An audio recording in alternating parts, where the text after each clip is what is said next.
Welcome back to Rugby Chalk Talk, everybody. It's been a week or two, but we're back, and we want to thank you again for watching and for your continued support. So last time we were on here, we had Coach Harley, and we want to thank the Harley family for giving that awesome talk. I know it was very entertaining and it was very helpful. But today we have somebody that we've mentioned, I think, every episode. Every episode. Every episode, somehow this guy's tied with everything. But today we have another special guest. Joe, would you like to introduce him? Yeah, absolutely. One of the coaches I played for, and lucky enough to have a continued relationship with him over the years. Traveled a little ways when I was a senior in high school to watch his football team play. He actually snuck me into their I think it was their homecoming dance afterwards. So it's never a dull moment when you go and hang out with this guy. But our guest today is Coach Trout. Thanks for coming on, Coach Trout. Glad to be here. I first want to say thanks for having me. It's flattering that you guys would ask me to be on, but it's also a pretty cool thing to see what you guys are doing. I love the idea of having a rugby podcast, especially locally, especially when you're trying to expose not only our game, but a lot of the people we know to rugby they can do. So that part's awesome.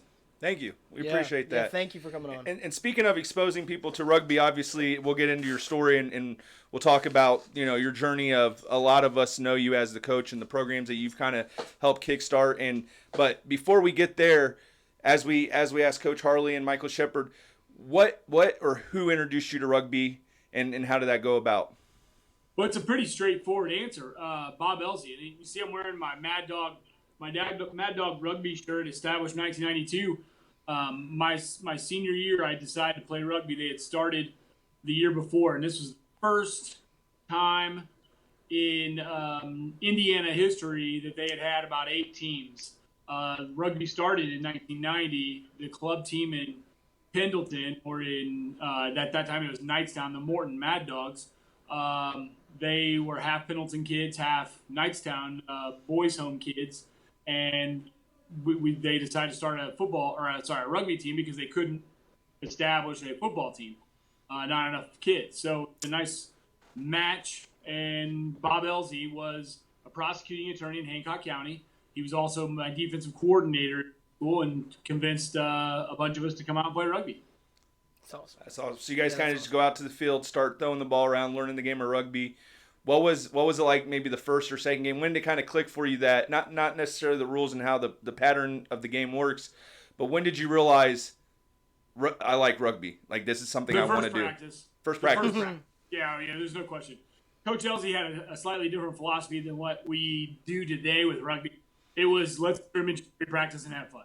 And it really was. We would go out and we would play tackle rugby for a few hours, and we only got to go a couple times a week. So when we had a chance, we did it. And he was a player's coach. We played and fell in love with it. We didn't know anything about the game. I could kick a ball really far. I could run a ball pretty hard.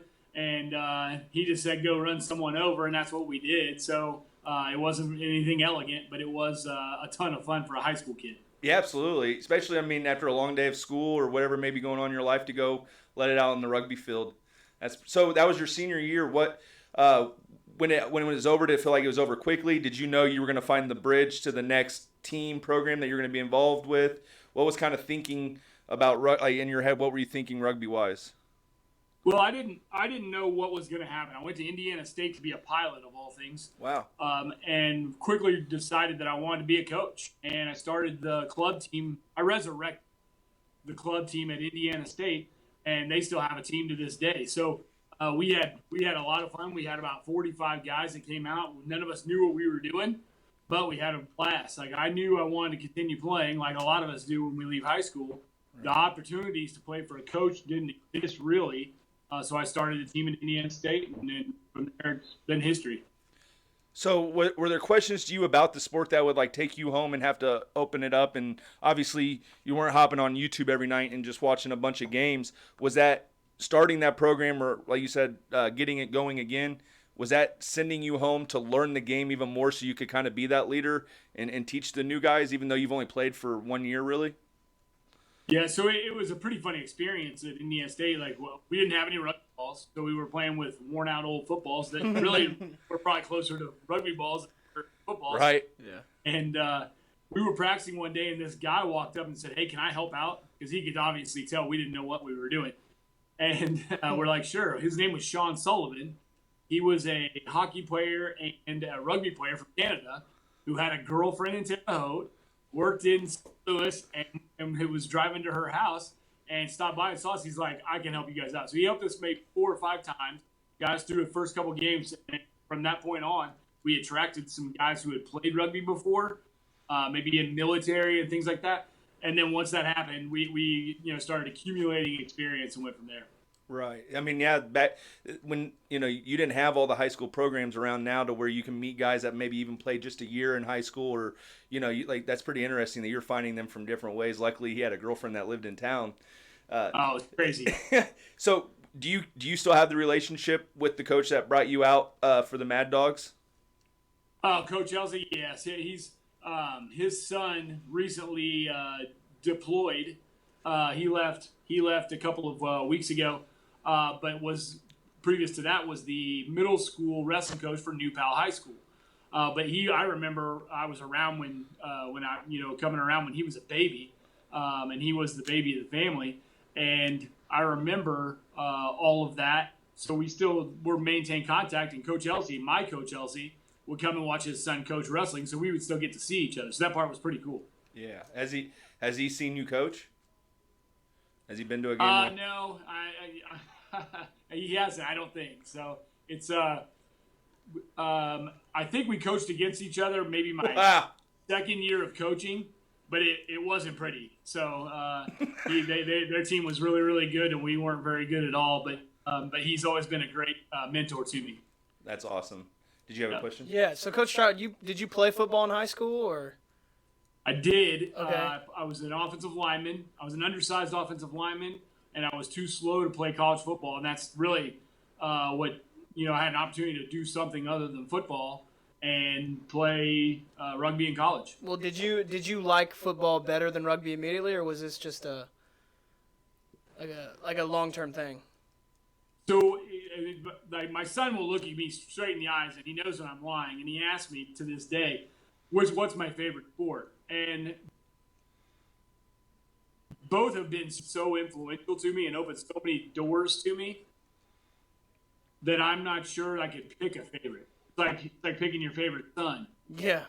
And luckily enough, I've only got one son, so I know who he is. So I've got a favorite daughter, and her name's Mamie. So yeah. It's tough, but yeah, I loved it. I had an opportunity to run the ball, like Joe talked about with Coach. When you talked to Michael Shepard. Yep. That was fun to listen to because I remember the moment he got the ball in his hand. And it was pretty fun to watch him, even though it was touch rugby when he started. Right. When he had a chance to run through someone's tackle, it was amazing. Yeah. A lot like Joe. I mean, absolutely. I mean, like you said, undersized lineman. That's what I was in high school. You like team sports, you like football, but being a running back's a little different than being an offensive lineman.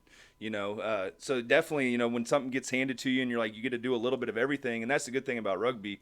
You remember Jared Yates? We had Jared Yates and Trevor Talbot on the same team, and they were just as equally as necessary. We needed them both to make the team complete. One wasn't better than the other because they had their own assets, but they also had to do the exact same stuff, run the same drills at practice. I mean, the way it goes. So when you were at Indiana State, how long did that last? Were you a part of that team for 4 years, like normal college, or what happened next?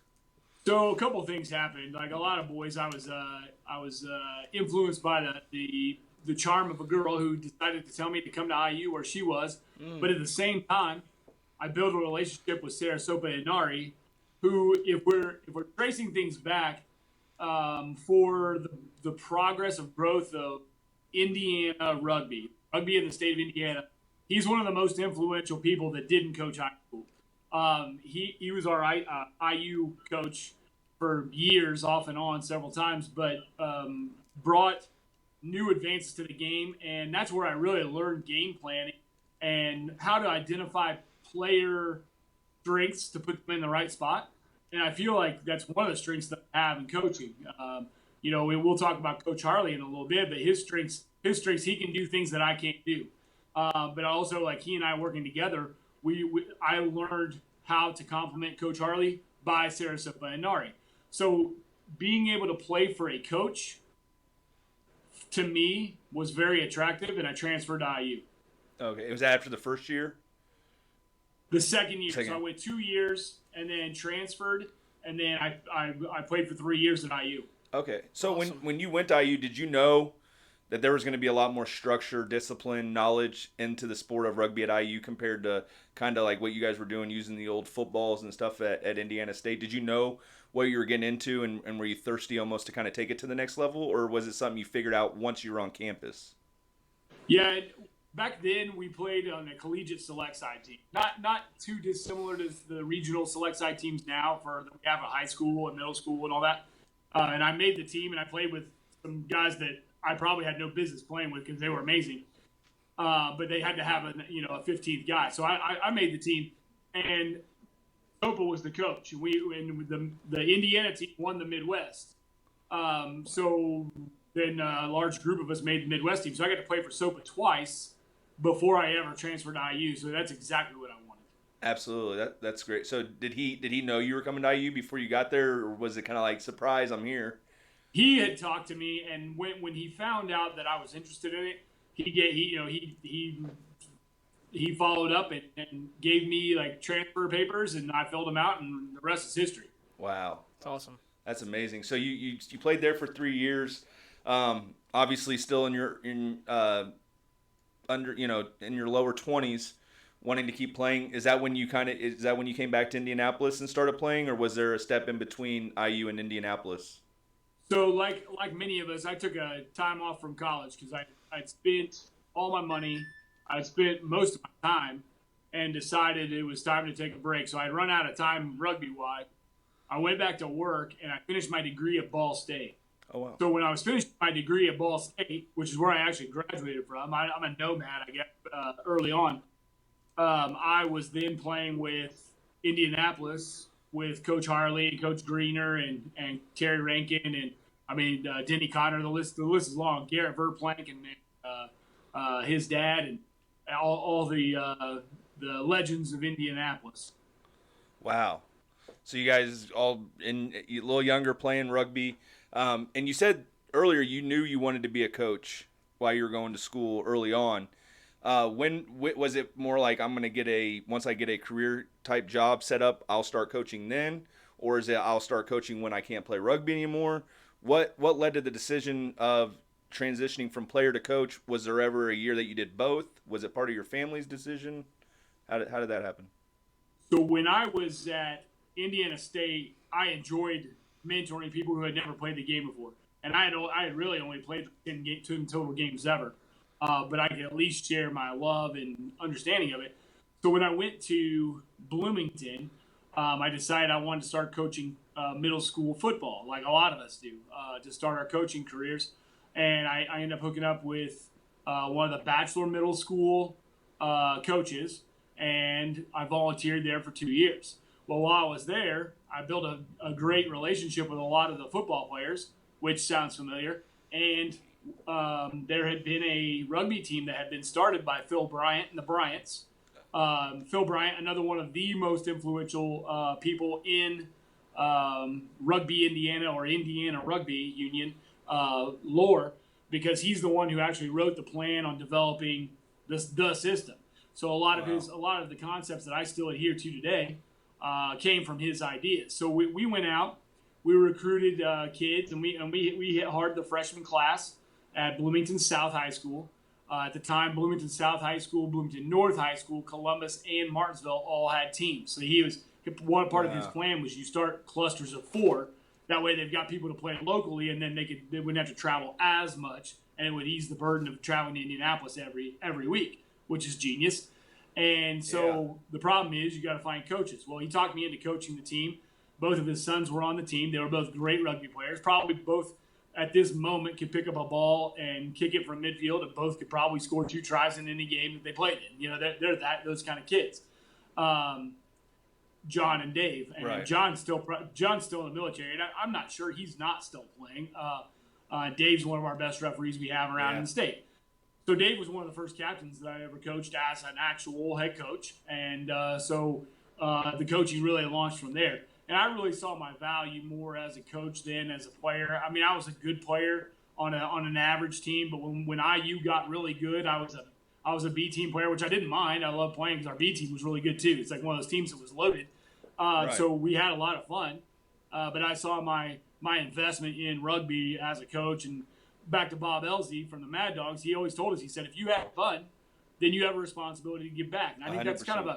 that's kind of a tenet that I've lived by, whether I've stated it or not, but it's something that I've always done. And I feel like, the more you can influence people in the name of rugby or other things, I'm an English teacher too. So when you can influence kids to do something that they really love to do, you're doing that. They're going to give back, and that's the important part. Absolutely. Yeah, I mean, that's something Levi was shaking his head when you were saying that. That's something that we take very serious at IEPY, and we kind of learned that from the coaches. Me personally, I learned that from the coaches at Brownsburg.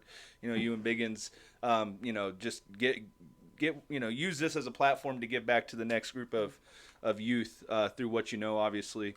So you're coaching at Bloomington, and so while you were coaching the high school rugby team, you were coaching the junior high football team and going to school? Yeah, and that's kind of how it was. Yeah, it was fun. So I did that for 2 years, and then right around then, as when I transitioned to Ball State. So I came to Pendleton, and I was substitute teaching, and my head football coach John Broughton said, I saw him at the school. I was substitute teaching at the middle school in Pendleton, and he's like, "Hey, let me know if you ever want to coach, whatever." I said, "Coach, I spent the last 2 years coaching middle school ball. I'd love to coach middle school ball." And he's like, "I'll keep you in mind." And no joke, that night, he learned that one of his paid assistant coaches, varsity coaches, was taking another job in another town. And he called me and said, "Do you want to be our D-line coach or our, whatever?" And I was like, "I do," And so like I got the chance to come back and coach with one of my favorite coaches of all time. Not just one, Bill Stout, who was our head baseball coach and our head JV coach that I played JV ball for. Tom Huth, who was a student teacher when I was a senior, was now calling the defense, who's still calling our defense, and now I get to work with him again. It's the best story ever. I get to hang out with people that I admired so much and learn from them, and now I get to work with them. Right. So at that time, he said, "Do you want to come?" And it's a paid position. And as a college kid, getting ready to graduate and still working odd jobs, I'm subbing and doing other things to make $2,500 to coach high school football was, you got to be kidding, pinch me. So it's pretty neat. Wow. And then while you were coaching football there, is that when you kind of got involved with the rugby program at Pendleton? And so basically you left Bloomington just because of the way it worked on the map. You were going somewhere else. And then at Pendleton, how long were you there coaching football and rugby? One of my favorite jobs. So like, if we're going to talk about the good and the bad of how to do programs and things like that, I probably did both. The good and the bad. On the good side, we recruited kids out. We had the cool kids. We had Denny Kimmel, we had Tyler Stock, we had Matt Stauffer, my brother-in-law. We had Ryan Horan, Matt Smith. Like, kids that are around here were the cool kids. Like, Denny Kimmel still holds records in football. He's on the wall. Like Joel Stubblefield, Ben McKinney. All those guys are on the wall of fame for non-club athletics at Pendleton. So, these guys were dudes. And when we taught them rugby, it was a whole different ball game. So, we had instant just add water rugby team because we had the cool dudes out that were good enough athletes to be fun to coach, and then we were starting to learn enough about rugby to get them in the right spot at the right time. Pattern play still was a little sketchy at the time, but we knew how to support people and work with some continuity.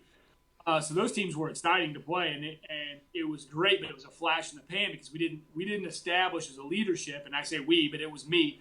I didn't establish as a leadership foundation. Like, if I'm not there, does this still work? Which since then I've learned it can't just be about you, the coach, and it can't be a one-man show because it's not sustainable.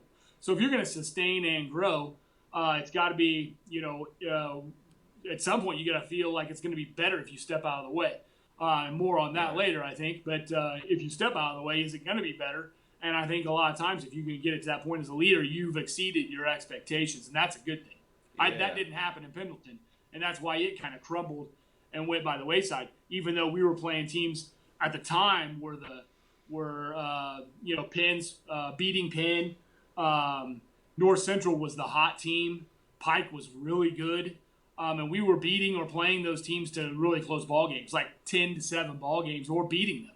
So it's one of those things that we were very good, and it's very disappointing the way that kind of ended and didn't stay going in Pendleton. So getting better as a coach while you're basically teaching rugby, and you said like the pattern of play may not have been the best. Was the relationship still there with Coach Inari? How were you kind of teaching the sport and then going home and still getting better yourself? Was it the men that were around you that you've mentioned? Were you still communicating to coaches in the past?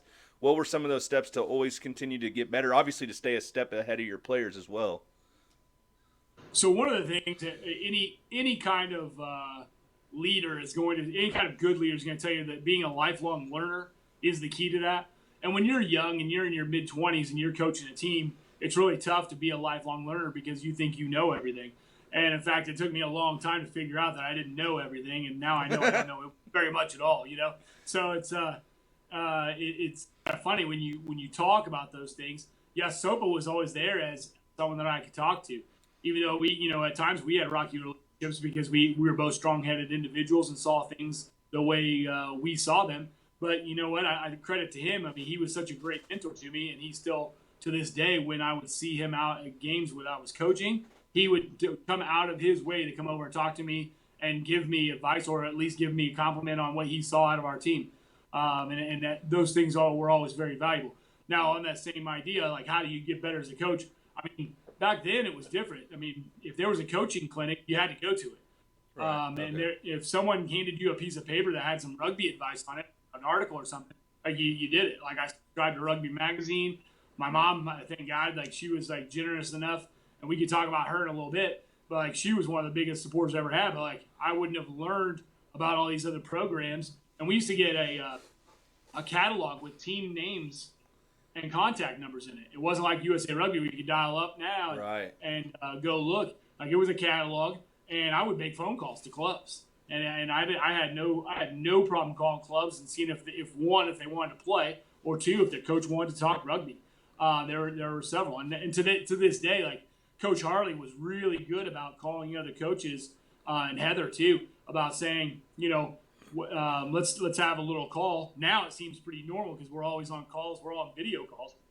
Excuse me, and but 5 years ago to call Coach Baguetta at Gonzaga in DC, you wouldn't necessarily think to do that, but we met these guys out of nationals and became friends and bounced ideas and saw how they did things, and we changed what we were doing to try to improve. But I mean, that's how you have to be. You have to be a lifelong learner. I'm never going to pretend that I'm the best and that anything else. I want to know what other people are doing, and I'll always share what we're doing. Right. But usually, what we're doing works for us, and that's what other coaches will tell you. This is what works for us, but you can always get a good idea from some of those coaches. Right.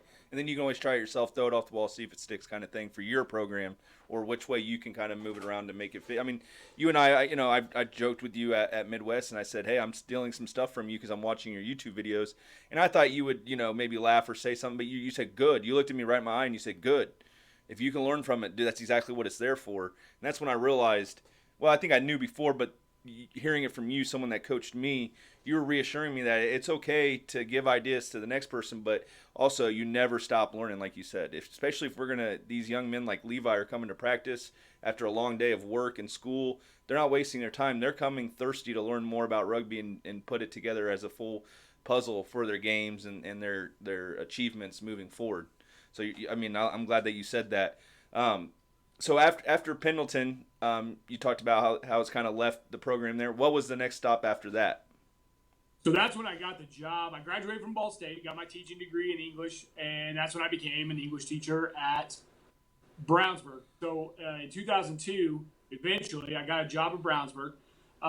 Coach Godin, I had contacted. I had been on a website at that time. We're starting to get into website recruiting and things like that. There was a job fair. I saw their name, and I had heard of Brownsburg. And it's a town that reminded me so much of Pendleton. Like it's the purple Pendleton that's green, So like they're purple, Pendleton's green. I mean, they're the same town except Brownsburg's like 10, 15 times bigger, but they reminded me so much of each other. I talked to Coach Godin. He said he thought they were going to have an English job open. Keep talking to people like Dr. Hodgkin, who was the principal there when I started, and just keep the relationship there, and he'll keep my resume on top and make sure it's on top and make sure that it gets seen and everything else. So next thing I know, the board meeting's up to hire me. I get hired, and I'm off to Brownsburg to coach football. I walk out onto a football field, and no joke, we were doing youth camp, one of my first experiences, and I'm willing to bet you were at this camp. We're at a youth camp, and at Brownsburg at the time, they had 4 full-size football fields that were a giant square. Mm-hmm. And there were football players filling all 4 of those, and I knew I was in the right place. Right. It was great. I'm with Coach Comer. I'm with Mike Godin. I'm with Joe Fredwell. And the rest is history. That's the group. And Brian State, not to mention. Yes. One of my most influential peers of all time is Brian State, who had done some coaching and teaching at Pike High School. Now was coming home. He was originally from Brownsburg. And we had a great time together. So we bounced ideas of what not to do from personal experiences off of each other and started going from there. But really from there, the rest is history because I went to Coach Godin. I said, Coach Godin, I'd like to start a rugby team. And he says, he pushed his glasses up and his hat was already on top of his head. He pushed his glasses up and he looked at me and goes, I think that's a good idea. And from there, it was wow. It was. I know, because I was worried to ask. I said, is this going to be okay? Is he going to want to fire me as a football coach? Because at the time, there wasn't a great relationship between football and rugby like there is now with hawk tackling and all those things, with the Seattle Seahawks doing all that stuff. So it didn't seem valuable for football coaches. It seemed like competition. But he thought it was a great idea, and he was always fairly progressive in things that he wanted to do, even though he was kind of an old school ball coach. He loved the idea. So through that, then we get the likes of Joe Richards sitting here interviewing me. When you went to Brownsburg, was there any effort to keep you in Pendleton? You were coaching football, rugby. You're from that area. Was there any suggestions or ideas of you staying there and just kind of walking in? So, credit to Tony Candiano, who's now the assistant principal at the middle school. He was the D-line and linebackers coach throughout the time that I was there. And he was from the region of Northwest Indiana. And he told me, he said, Kurt, the best thing that's going to happen for you is for you to leave. And I looked at him and I was like, what do you mean? He said, well, all you know is here. Right. He's like, you've been to other places, but you haven't been in any other programs other than the one you played in. It's going to be the best if you just leave. And I was, at first you're like, that's kind of rude advice, but it wasn't. And he didn't say it in a rude manner, and I look back on it, and I remind him of this still, and he doesn't remember telling me that. So that means I know he was being genuine because he was just speaking from his heart. Right. He doesn't remember going out of his way and giving me good advice. He just told me, get the heck out of here, go learn from someone else. Well, luckily enough, I learned from Mike Godin, who in your time there, in my time there, became a Hall of Fame football coach with a couple state championships and he helped influence. So no, they in fact the sentiment was the opposite. And though my parents I think would have liked me around, they loved me going and learning somewhere else too. And they would still come to Brownsburg. My mom and dad would still travel to Brownsburg to watch ball games, especially rugby games in the spring. But my mom didn't miss a Brownsburg football game. And that was about the time that I had met my wife right before I left Pendleton. I met Jen, and so he was over there. So they would hang out in the stands, and so they had someone to sit with, and so the rest, like I said before, is history because Brownsburg was a great experience, still by far, and I love the job I'm in now. It's more important than my Brownsburg job was because this is home and this is where I need to be. But it was by far the best job I've ever had. I had more fun. I developed more. I made more friendships there. So it was very important. So speaking of your wife and meeting her, obviously supporting a coach is tough. A coach that coaches we'll just say 2 sports for now. I know there was more. What was that like when you first met her, obviously, and then all the way to now? I know it's a little different. You're taking the son to practice with you and stuff. But can you talk a little bit about that support? Almost, was there a shock factor at first with how much you had on your plate when you first met her compared to, hey, I think we're going to go to this school now, and this is a small, even after Brownsburg and all the other schools, what has it been like having her on your side, her opinion, maybe how she's felt about it, and also how she supported you through it? Well, I can't say enough about a great rugby wife. I know we talked about, or I got to listen, but we talked about Heather Harley. Like, Jen is Heather Harley in a completely different way. Like, but they're the same. They're the same person. They're supportive. Like, I know that because Heather Harley has supported me as well. So I know I've heard some of the same things come out of their mouths about what we can do, what we should do, and things like that, and the positive encouragement. As far as it being an overwhelming time, and this is a true story. In 2015, I coached my last year at Fishers High School for football, and I was done. My son's coming up. I'm helping out with the youth program over in Pendleton, and that's where my heart was. And Coach Wimmer and I agreed to the fact that it was good for me to move on to Pendleton, and I took that year. I took that football season off until Eric Holt, and we could talk about the Holts, how influential they were, talked me into coaching at Riverside Junior High, which is one of the Fishers junior highs, with Maddie Holt and several of those current going to be those rising seniors that are now at Fishers High School as football players.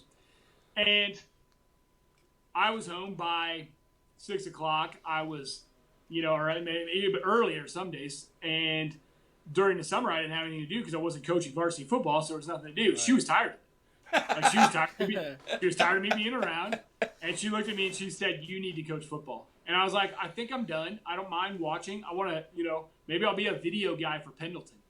Maybe I'll, because they needed help. They had, like, Coach Richmond is now our head football coach. He was looking for all the help he could because he's, changing the culture here football-wise in a very positive way. It wasn't bad, but he's changing it in a very positive way. He was looking for people who knew football and could help out and things like that. And I told him I just can't do it right now. So she said, "You need to coach." And so that's when I jumped back into coaching again on that. So she's only known me as a 2 or 3 or 4 sport coach since we've been together. And in fact, I met her because I was coaching her little brother and I knew her parents, obviously, but in Pendleton. So the first time I was in Pendleton. Wow. So she would have been a good rugby player. She was a varsity basketball player. Wow. She was a cross country runner and a golfer. So she probably could have figured out the pendulum swing of the leg. She could probably run all day, and she could probably pass better than anybody. So yeah, she probably would have. And in fact, I see that with my daughter. She played flag rugby. Doesn't want to play tackle. She's doing volleyball, basketball, and softball. And she'll pick a rugby ball up and rifle it right at my chest. So, yeah, I think a lot of that comes from the athleticism. No question, Nick's athleticism comes from his the in-law side. So thank goodness they were around for that. But yeah, she would have been a good rugby player. And speaking of your daughter, seeing her last summer in Colorado, she looked like a volleyball and basketball player. You can kind of tell. And she's gotten tall. She's almost as tall as Nick now, and it's pretty funny. It makes him mad because she's 2 years younger than him. Yeah, he's like, "What's going on here?"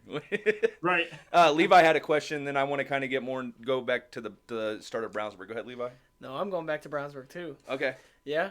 I've been waiting to talk to you because I just really want to know some scoop on Coach Joe here.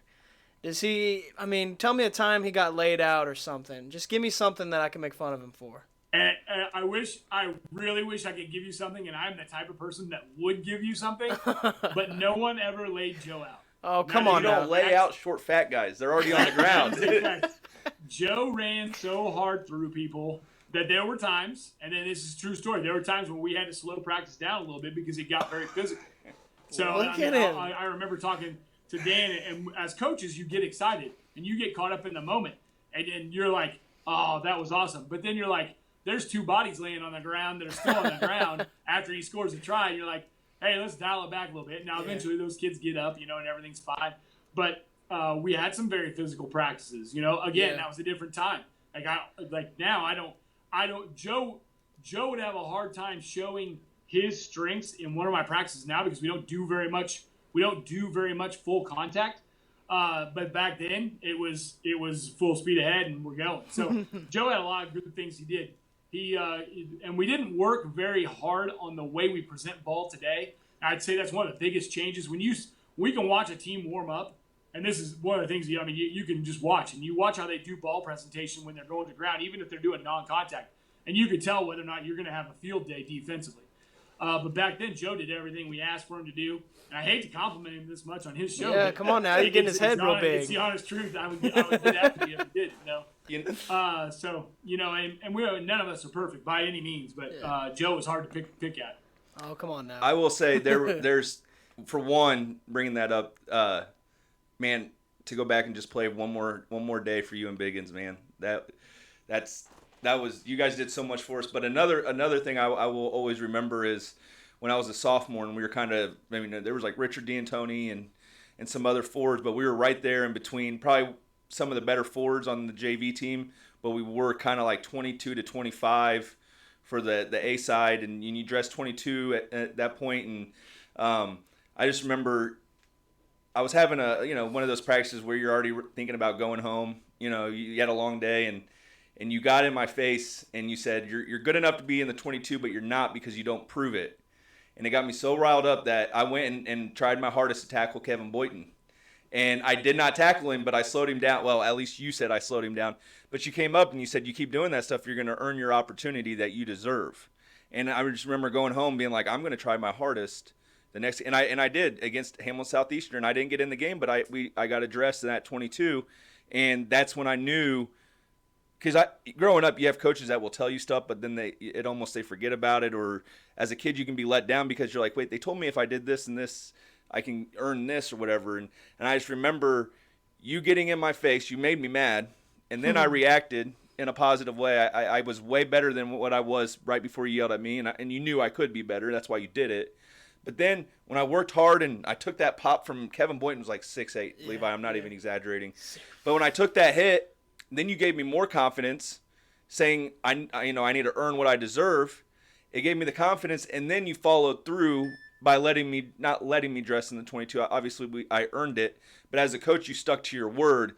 And then, from that point forward, now the next year I'm a junior, and I'm telling the other younger classmen, work hard because you will get what you deserve, kind of thing. The coach doesn't have his 15 in his head, and he's not going to be blind to practice. But I definitely will always remember that story. I've told Aiden that story. I was very mad at you because you got in my face, and I didn't think it was very fair. But then when I actually tried really, really hard, you almost let me teach myself the lesson, almost, because you're like, how dare you hold yourself back from something that you're good enough for. And then I basically proved it to myself with your encouragement. And then, so I always remember that. That was, Levi, I know you were kind of asking, trying to, get a laugh or something, but yeah, that's one thing I will always remember. Coaching at Brownsburg, I remember we went to the softball field. You guys were practicing over there with Jeremy Strange. You were coaching football, you're coaching rugby. I was in 8th grade and you were a basketball coach. Not a lot of people know that. Why were you coaching basketball? So Jimmy Howe was the head basketball coach at Brownsburg High School at the time. And for some reason, he trusted me. He had my room was H106. I'll never forget it. I think every room I've ever been in was either 106 or 206. True story. And I was in H106, that little weird hallway where a couple English teachers were, and right around the corner was Jimmy Howe. And Jimmy Howe, people that don't know, is a Hall of Fame Indiana basketball coach. Amazing. Coming from a Hall of Fame Indiana basketball family, won state championships several times. I mean, he's as good as they get in any sport at any level. So he's coached at the highest level. He's coached at the smallest, and I don't mean like lowest, but the smallest level. And he was there. We built a friendship, and we were both from Madison County. He's from LaPel. I'm from Pendleton. We knew a lot of common people. Joe Buck, who's now my exiting superintendent here in Pendleton, was a county rival of his. So we had that relationship. So we knew each other through that. I built a trust with him, and he said, hey, I need a teacher who's in the building to coach 8th grade basketball, be a B team coach. I got a couple of dads who are going to coach. I just need a teacher to help out, blah, blah, blah. So he knew that I had been an organized coach. But I told him, and I straight up told him, I said, I've never coached basketball, and I got cut every single year in basketball team. Which is a true story. And my kids like to laugh about that because they made the basketball team, and I never made the basketball team. So that's because they're like their mom. That's why. that proves my earlier point. So I went down there and I coached. I coached ball, and the first year I just missed Mark Titus. Yeah, Mark it was my grade. Yeah, I was in 8th grade that year. So the basketball was TJ Bowman in your grade. Yeah. Yeah. So what a talented group. Roll a ball out and let them play. I mean, you had Division I and in a Major League Baseball playing basketball in middle school. They don't know where they're going to end up, but that's the kind of caliber of athletes we were coaching there. And all it was don't get in the way, teach them how to rebound, and help with substitutions and fouls and hold a water bottle. That's how I learned basketball. But I learned basketball from several really, really good basketball coaches, and that really helped me in other sports, so without question. Yeah, I was friends with Marcus Fredwell, Nick Campbell, Michael Jean-Baptiste, and I tried out for that team, and like you, I got cut. And I remember, being a basketball fan, I would ask them, what's practice like. But that B-side team, didn't you guys go like 18-0 or something like that? And they said it was simple: defense, hustle, and run.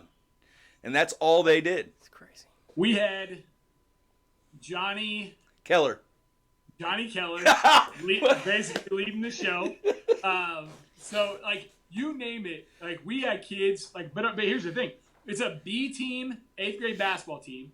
We kept more than 10 kids for the tournaments. Like, we would pull some of the kids who weren't getting a lot of minutes inside.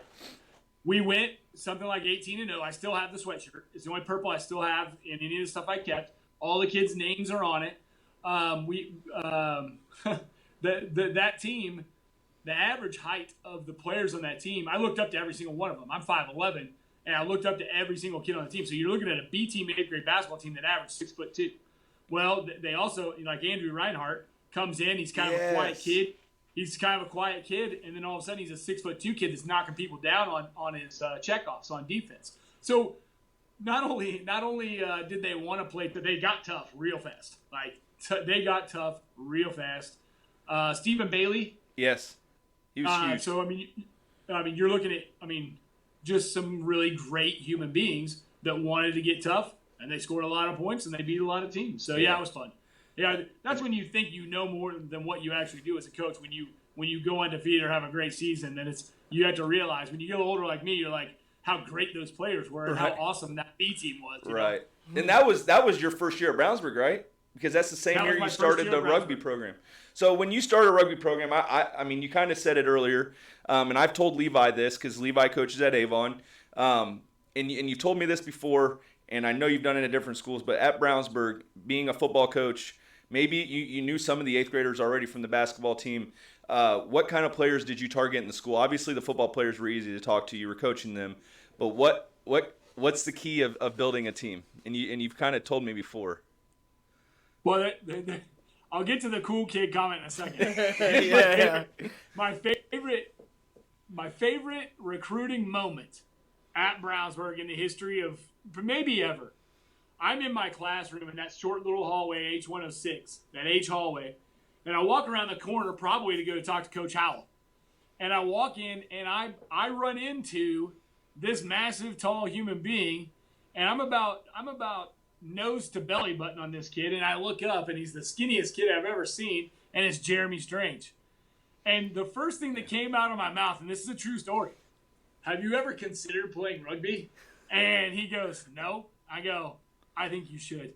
And at the time, we weren't really great at throwing a 6'2" kid up in the air to win a line out. But I'm sitting here looking at a 6'7" kid who doesn't weigh a whole lot that I know right now as an old man I could throw it by myself and win a line out. So you're there, but it does. You got to get and Jeremy by any means. Was awkward. He wasn't super popular. He had his really tight friends. I mean, he had great friends like a lot of us do, especially when you're a good person like Strange. But he wasn't the cool kid at all. But you got to get those kids too, But getting the cool kids out, the Eric Odahans, the Eric Howlands, you name it, the James Ketts. I mean, we start with those three, and their parents were sitting in the front row at our very first parent meeting. So I kind of had a feeling. I've never been more nervous about a parent meeting ever than that one, because you have people in shirts and ties that showed up for a parent meeting, and that is a true story. Like it was business. And from that point forward, we had gotten the right kids, and they were mostly sophomores. Yeah. Odeham, I believe, was a senior that year, but Strange was a junior. All those kids, they showed up, and we had about 25 kids.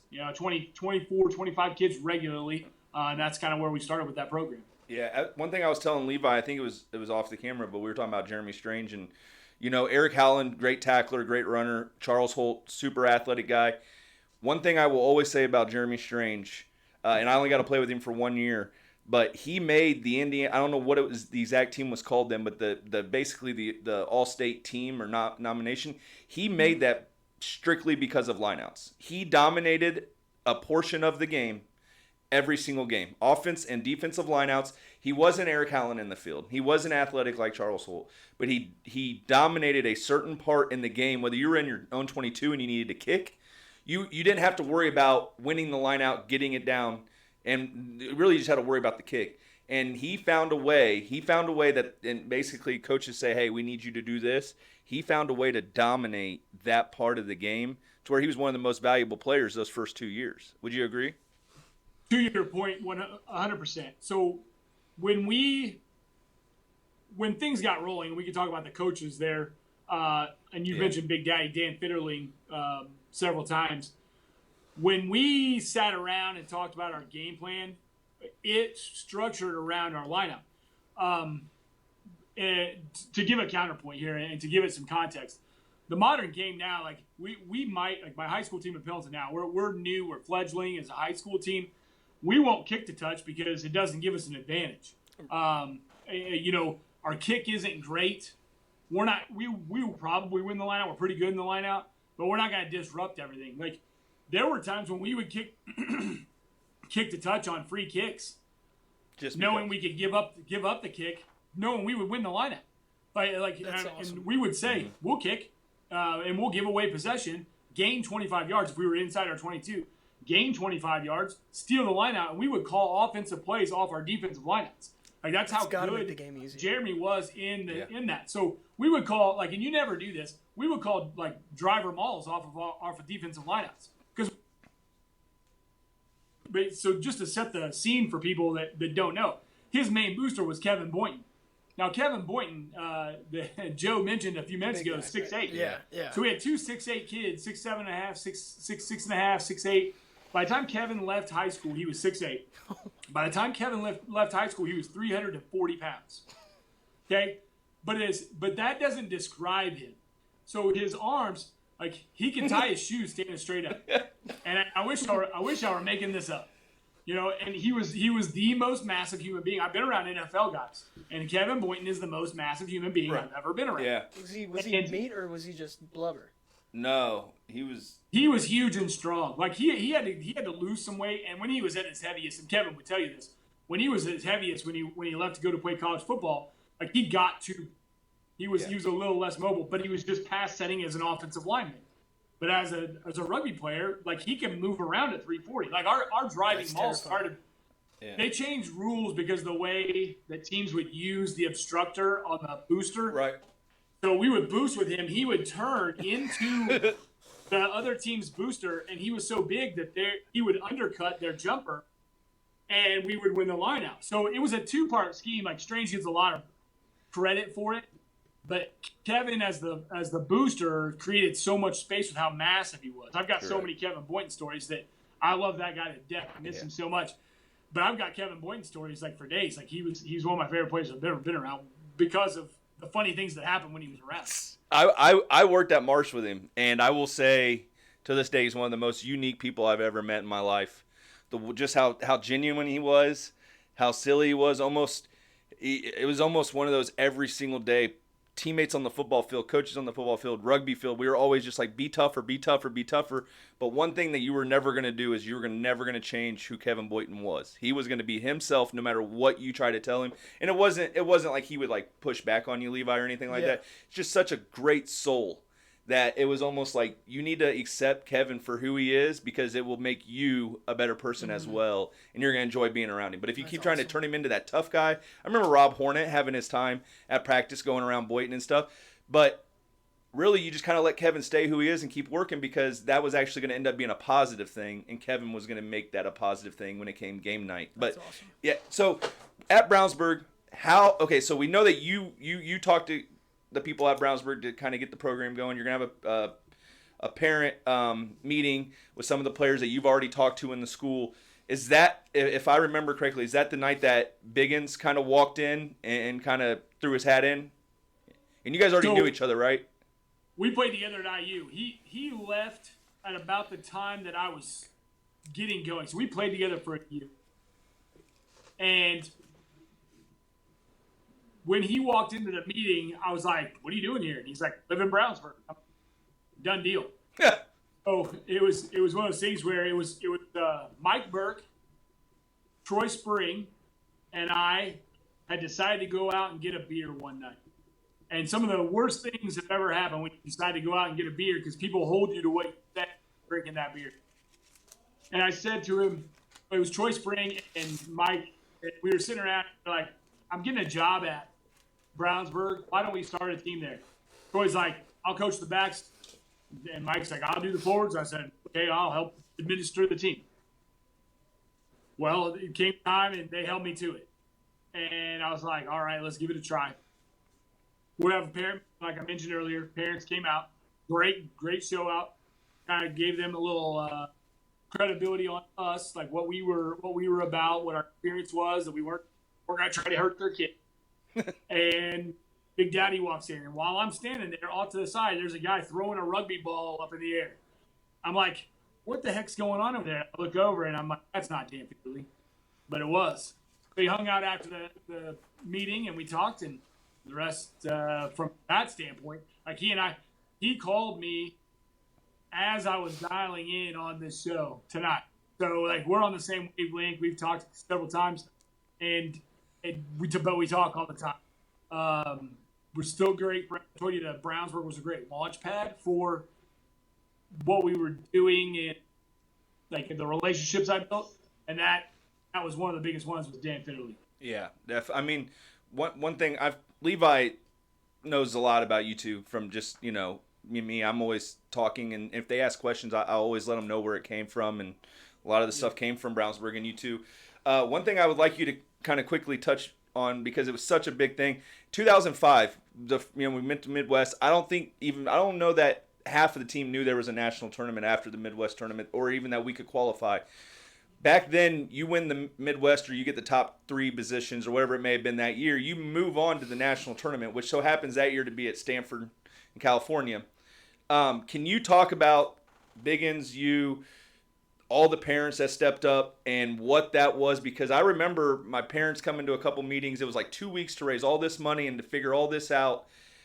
And none of us players had to stress one bit. How in the world were you guys able to get that done and get us to, and besides the bus driver on the cliffs or whatever, besides him, how did you guys orchestrate such a perfect trip in such little bit of time?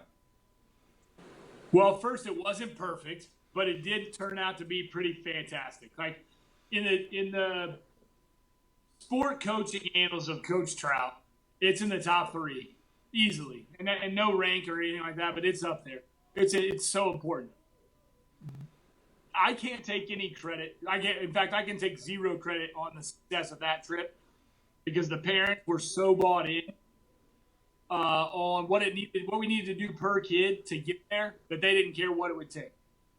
I guess the only credit that Dan and I could take on that, and he could speak to this, I'm sure he will at some point, when we decided we were good enough to go, we didn't have to do anything at that point. The parents did all the work. Everything was great. We were able to worry about coaching, like you said. Right. But I think it came from us building the trust the 3 years leading up to that and going from there. Just so you know, when you started talking about this, I got chills again. So that's kind of how big of a deal it was at the time. We didn't know we were going to qualify. That statement's true. And that year, the Midwest had been given 3 seeds instead of 2. The previous year, because of performance, they had lost a couple seeds. And there were times when there were 4 seeds that came out of the Midwest. You made it to the quarterfinals or semifinals, and you were in. You just didn't figure out where you were going to play. So we had a chance when we knew we were in the Final Four, and the Midwest was all four Indiana teams. It was, I believe, Carroll, which is the team we played in the the third and fourth place game. It was Cathedral and Penn. St. Ed's instead of Carroll. St. Ed's. It was St. Ed's. You're right. I'm sorry. No, that's fine. Team up there. St. Ed's. Yep. So we didn't know how we would do at that time. That year, Penn was a juggernaut. They were very good. We down subbed in the semifinal game against them. We played 8 starters to keep starters fresh. We subbed as many out as we could. Subbed in a few starters. We basically gave them the game. I had actually walked up to Bart before the game and said, "What would you do?" He goes, "Kurt, I can't tell you that." I said, "Bart, you're obviously the better team." He said, "I would focus on playing the second game." Yeah. And I don't know if Bart would admit to having that conversation, but Dan and I were thinking about that, and I think Dan and I completely agreed. So we laid off that game. So we put all our eggs in the finals basket of that fourth place game. We scored 21 points in the first 4 minutes, cruised to the rest of the game, and we were like, "This is awesome." Like, we were fresh. We hit him. Charles Holt, I think, maybe scored 2 or 3 of those tries and just killed it. Mm-hmm. So we actually get third place in the Midwest.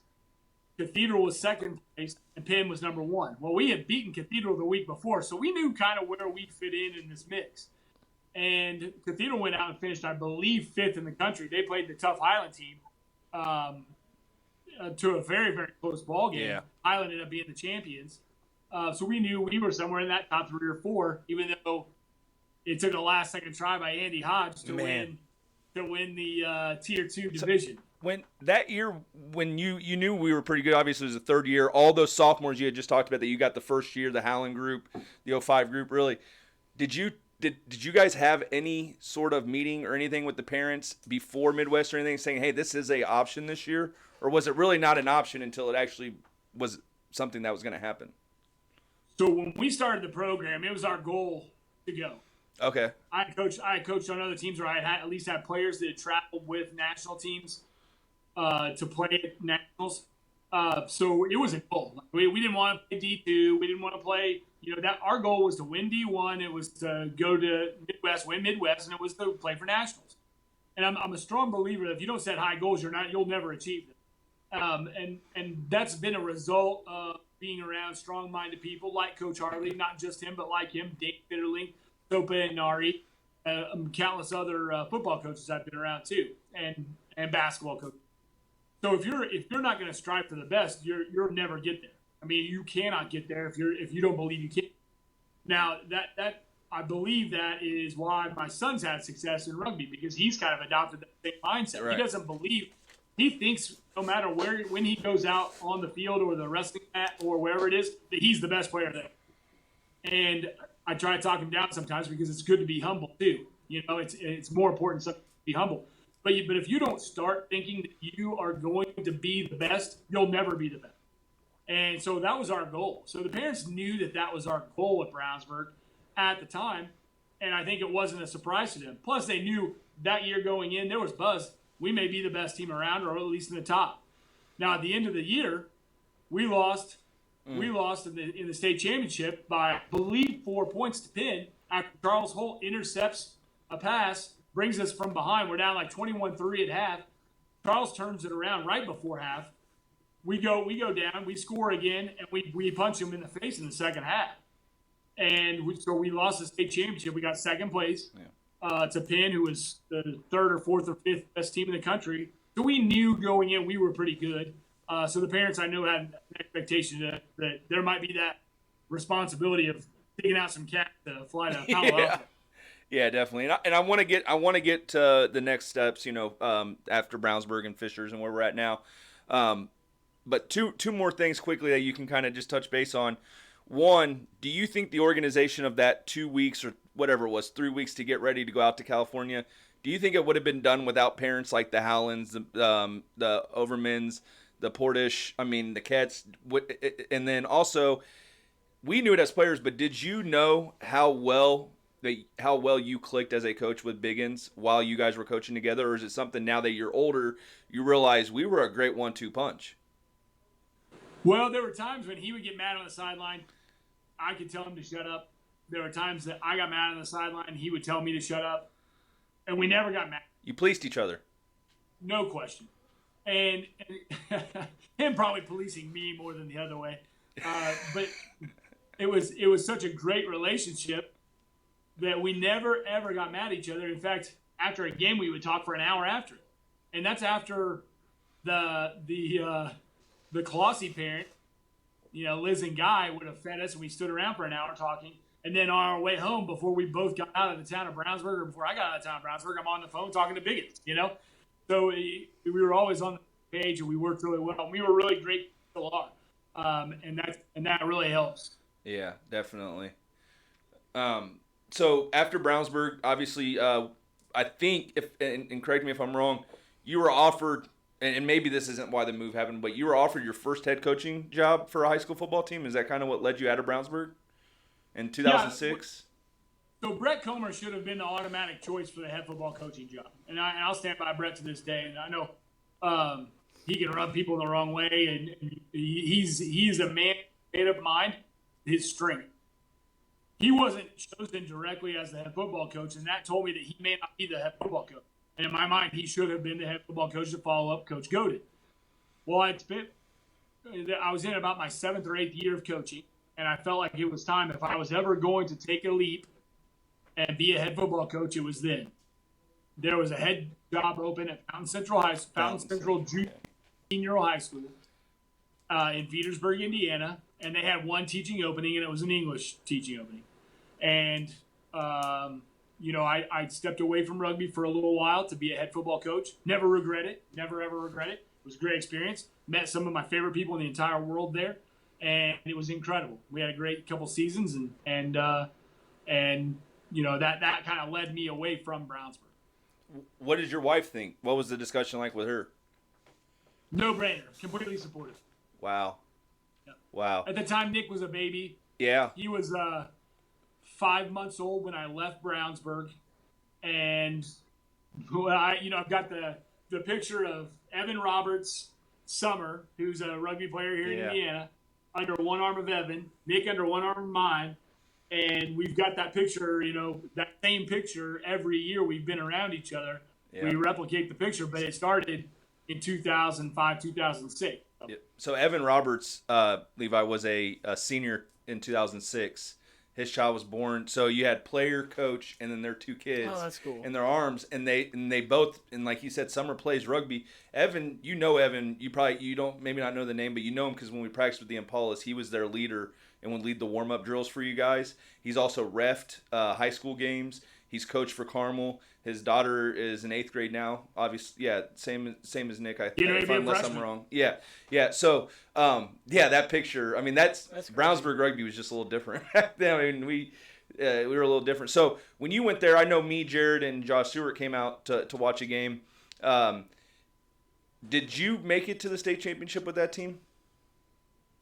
So we went 11-2. We lost to the 2A. We were a 1A football program. We lost to the 2A number 3 team in the state, was our rival, Seeger. And then we lost in double overtime of regional by about 3 inches. We went for it instead of kicking a field goal and to tie it in double overtime to go to a third overtime. We decided to go for it and came up about 3 inches short. And we would have matched up very well against Ritter, who ended up matching up really well against Sheridan, who was the state champ. So it was double overtime for us. Perry Central, who beat us, went in overtime with Ritter, and Ritter went in overtime with Sheridan. So we were really in the top 3, 4, 5 teams in the state, and it was very good. It was an awesome year. Would you have gone for it again? So, and this won't surprise you. I called timeout. I called the seniors over, and our kicker was a senior, and I said, Brett, what do you want to do? He said, it's up to you, coach. I said, I leave it up to the seniors because they were a tight group. They're a group a lot like your group or that 05 group. And I said, what do you want, boys? Well, we're going to do what you want. It's your team. We'll go. They said, we'll go for it. I said, Brett, you okay with us going for it? He said, let's do it. And Brett was good. He stepped out of the way. Rodney ran a 44 belly, gave to our 2,500 yard running back, and he got about 2.5 yards, and we needed 3. Wow. Well, hey, you're able to go home and honestly look at yourself in the mirror after that. I mean, Yeah. Never regret it. Absolutely. Absolutely. So while you were there doing really good things, and by the way, that was one of the most fun high school games. I mean, we didn't know at the time as a high school student how much smaller a school like that was compared to Brownsburg. I mean, next to us was Avon. So we didn't really, it's not like we saw that a lot. But it was a really fun game. I remember your kicker. I mean, I always remember your kicker, how courageous he was out there. Well, those who don't know, Brett was born without arms. He had 3 fingers. He had a thumb and 2 fingers on each, basically coming out one of his shoulders. His best friends for life had to help him do everything that he had ever done. And you can imagine without arms, like the types of things that people would have to help you do. That's when you want to talk about how tight that group was. They were a family. Absolutely. You can break out to family all you want, but when a kid has helped you put your pants on, you're family. And that's what Brett Sheldon was, and that's how awesome that group was. That's why I turned to him. He was the kicker. He was an all-state kicker. He was the small state, which is 1 and 2A, all-state kicker his senior year. He was 53 out of 56 extra points. 2 of those were blocked. He hit 9 field goals, and he went on and kicked at Indiana State. The kid was wow. That's awesome. Kid was a stud. But you and I talked, Joe. We've talked a couple times, but family is the most important thing when you have good teams, and that's what good teams have. Yeah, and that's what that. Right. And Coach Harley talked about it as being an individual player, having the family support, whether you're 7 miles away on campus or 7 states away on campus. So you're exactly right. How long? Obviously, other things had to take factor, being an English teacher and other stuff. How long were you there before you were like, I miss rugby. I need to go. I want rugby again.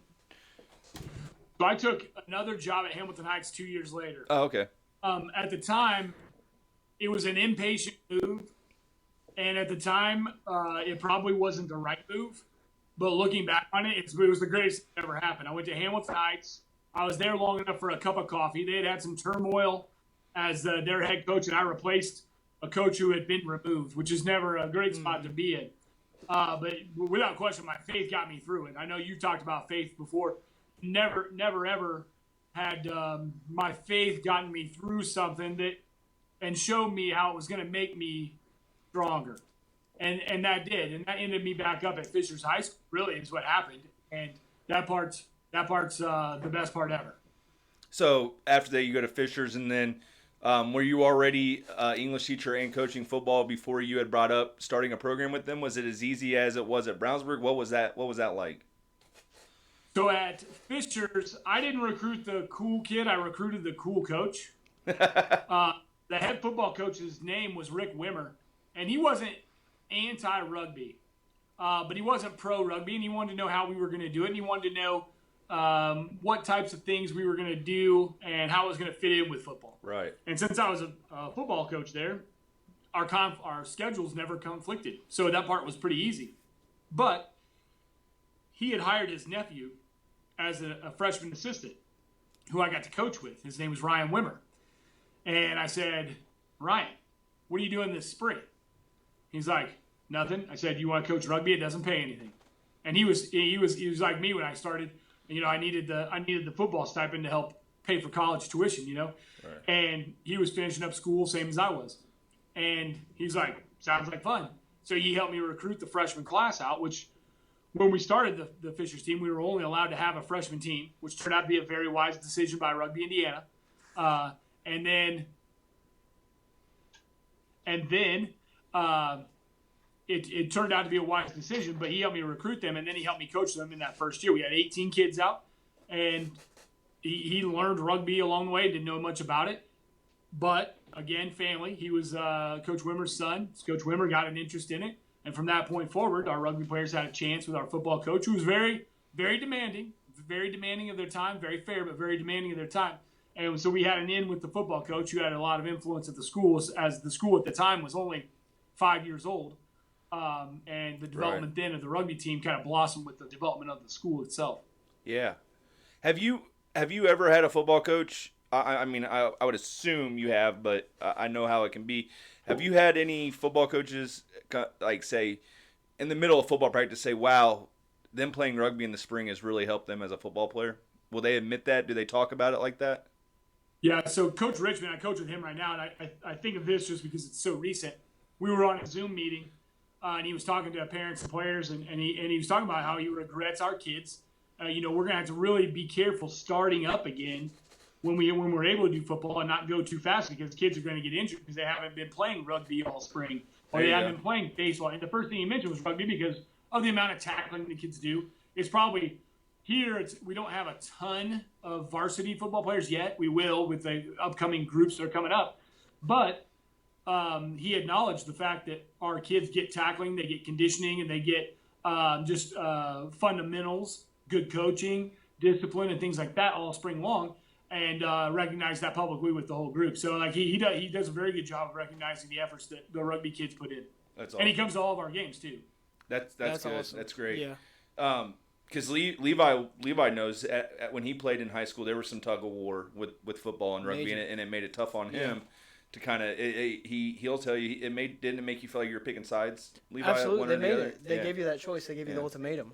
So I'm sure it'd be great to have your football coaches attending your rugby games and your rugby coaches coaching football. So at Fishers, do you remember the story kind of like Harley does? I mean, obviously you guys started young. You started with just freshmen. I know there was that option of kids staying at Hamlin Southeastern or going there the first couple of years. I knew the approach was patient. You told me that when you first started. I think I was coaching Browns, like junior high with Clossy at Brownsburg when you kind of started at Fishers. Do you remember meeting Harley that way and kind of clicking and recognizing this family is a amazing asset to Rugby Indiana and Fishers? No question. I had known them obviously since I had played with the Impalas, and the funny part is I was at an ASC middle school, a junior high or a Southeastern Rugby junior high rugby game, and I was out really just watching. And I took Nick out, and we were throwing a ball around before he was old enough really to play contact. And I heard a woman yelling on the field, and it wasn't Heather Harley, it was John Harley's mom. And I remembered her from the days that we played at the Impalas. And sure enough, I turned immediately and I looked over, and there was a woman wearing a gray jacket, gray Impalas jacket, and it was John Harley's mom. And then I looked on the sideline, and there was John Harley walking up and down, and I looked right over there, and there was Heather Harley. So I went up and I talked to Heather. Hey, great to see you. I heard you guys were involved, and it's awesome.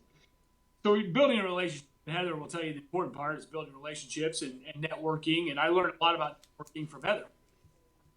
So as we're developing our rugby team, and I know Johnny's now going to be an 8th grader, I decided to invite Coach Harley out, and I said, hey, if you want to bring them out and bring the middle school out and scrimmage with our freshman sophomore team, then we can do that. So we were helping each other because we didn't have a ton of kids, and then we were able to help them, and they were really good.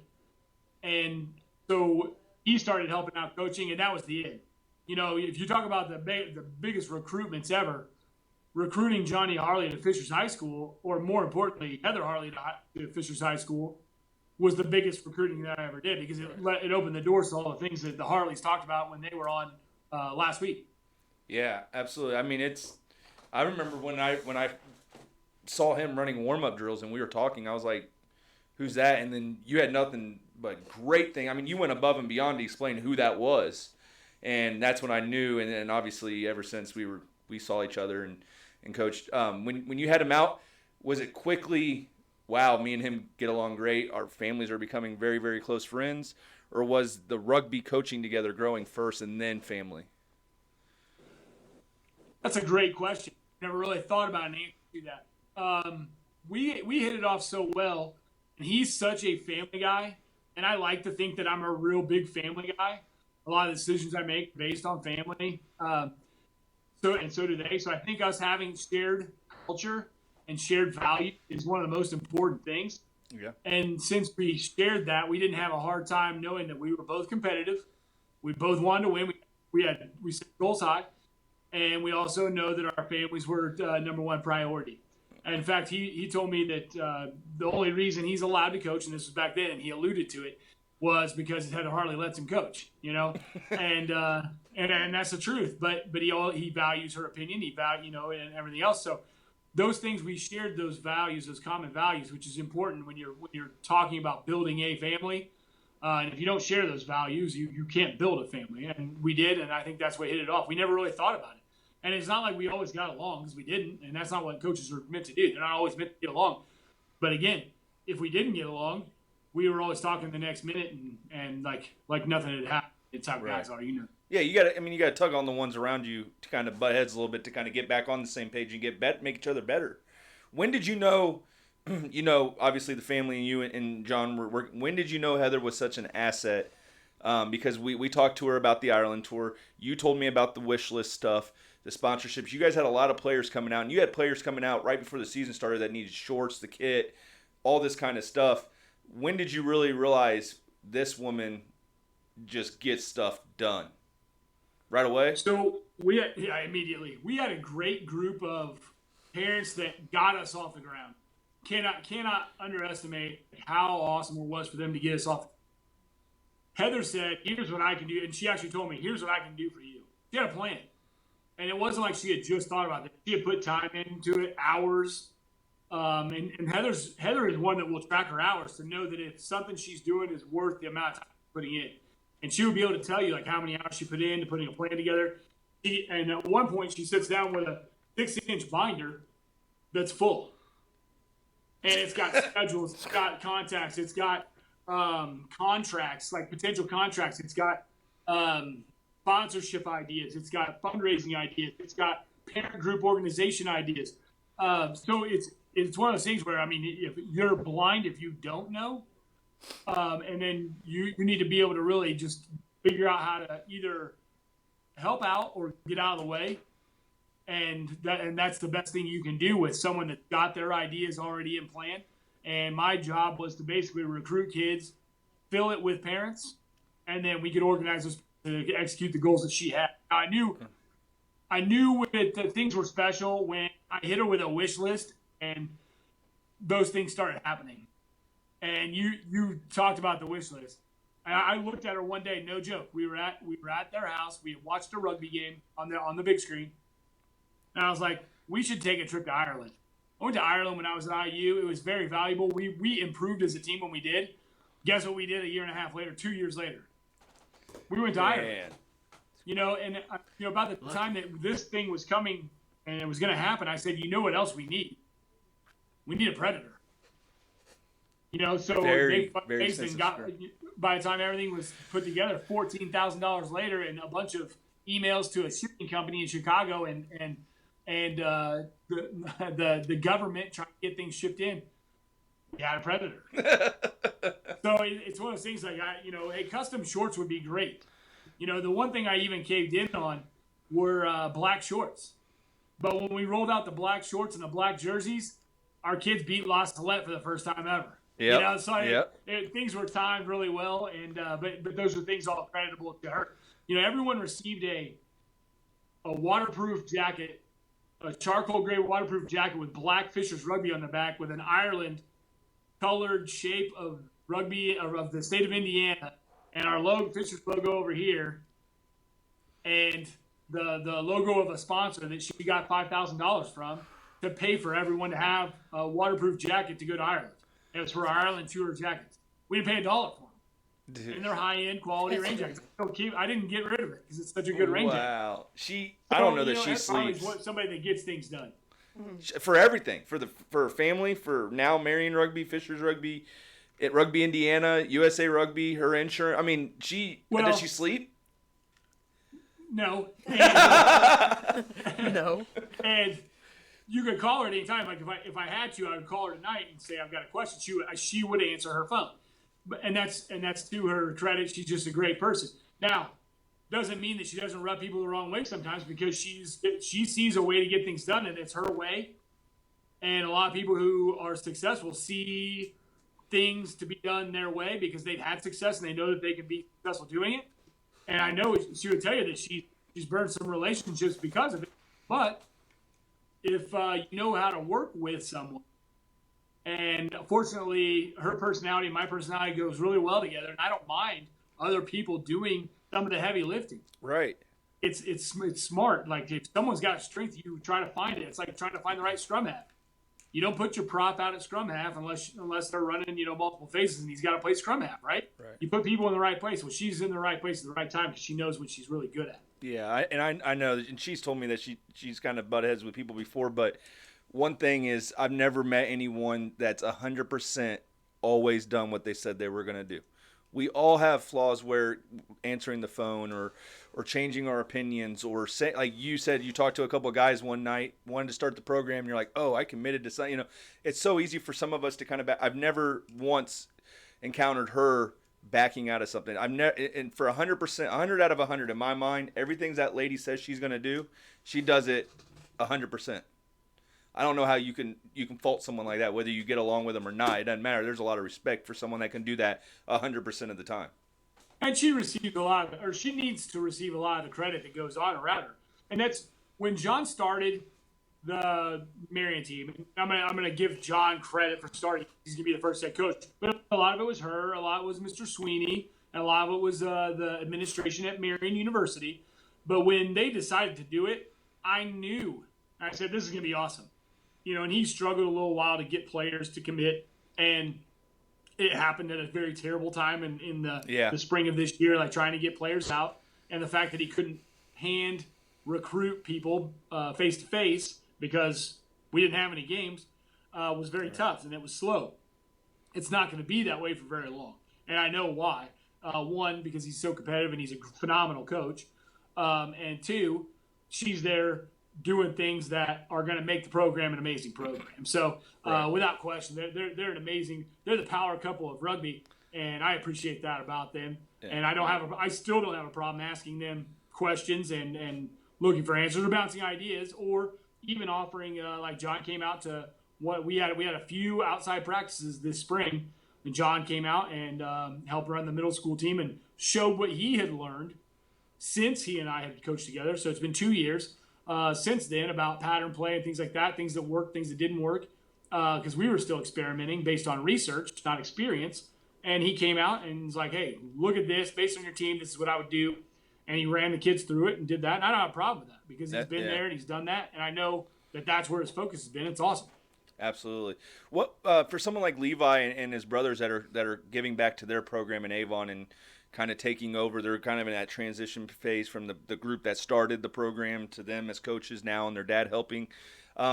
Obviously, there's probably not a Heather Harley in every community, but we said the Howlands and the Kets and whatever names I'm forgetting. I mean, those Flossies, Dentons, all of them. Denton's all across the board.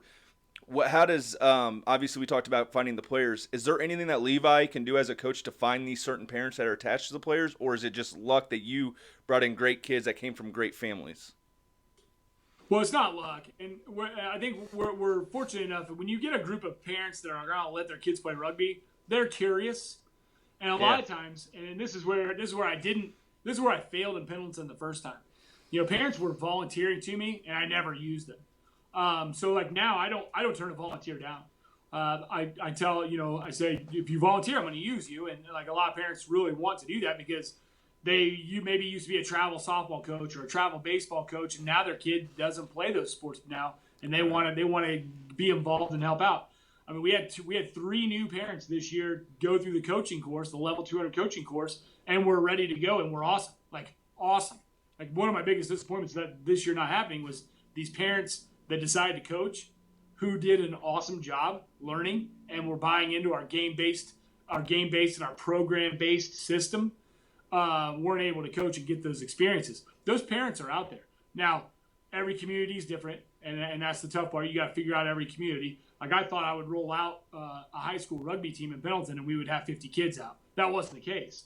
Times have changed since 12, 14 years ago when I was here the first time.